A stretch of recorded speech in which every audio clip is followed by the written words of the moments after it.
Xasan Muuse waa mid ka mid ah macallimiintii ugu waqtiga dheeraa ee ka soo hawlgelaya waxbarashada kala duwan ee gobolka Gabiley. Xasan oo aanu kula kulanay hotel Talxiis ayaa TV-ga Royal uga waramay maraaxilkii kala duwanaa ee ay soo martay waxbarashada Somaliland gaar ahaan gobolka Gabiley ee waqtiyadii hore dawladii fiijaamkii siyaad barre ee dawlad afweyne oo magaranaysa wadanka maamulayay waxa weeyaan waxaan kamid ahaa ardaydii waqtiyadii hore wax baran jirtay kana soo baxay degmada Arabsiyo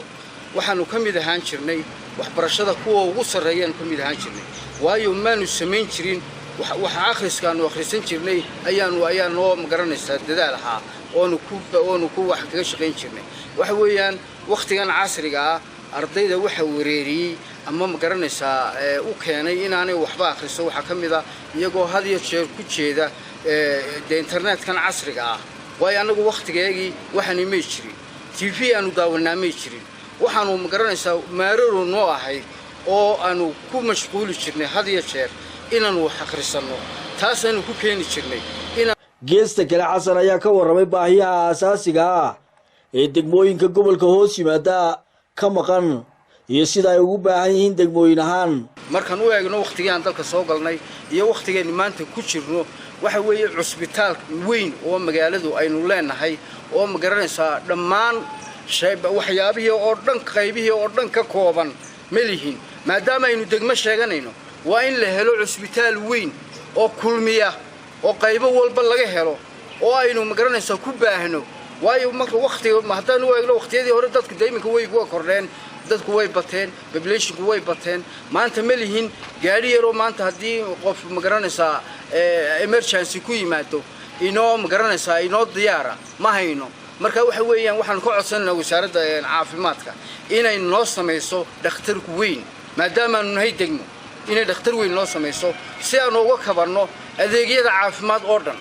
geesta kale waxa uu tilmaamay wasaaradda ay ka mid yihiin wasaaradda ciyaaraha iyo wasaaradda caafimaadka oo uu tilmaamay inay degmooyinka gobolka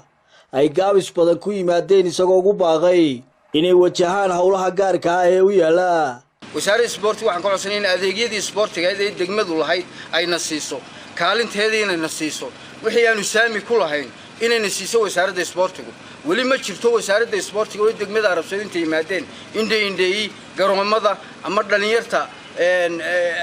adeegyada u baahan yihiin eegay ma jiraan waxaan wasaaradda isboortiga ku dhaliilaynaa had iyo jeer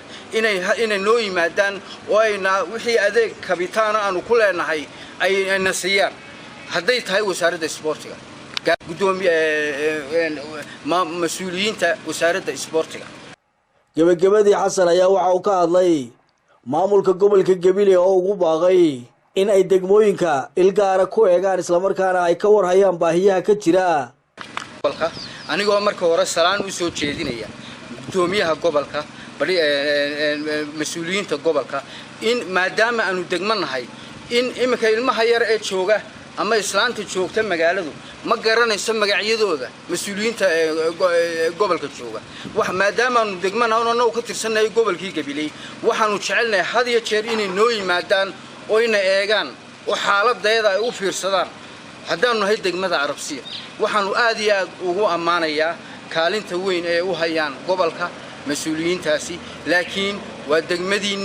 degmada Arabsiyo waxaan leeyahay waqtiga badan ee ku luminaysaan gobolka magaalo madaxdiina ee Gabiley balad noo timaadaan oodna aragtaan oodna nala kulantaan oo friendly aad nala sameeysan si ma garanaysa aad u aragtaan baahiyaha ay degmadu qabto waa Muuse Xasan TV-ga caalamiga Royal gobolka Gabiley.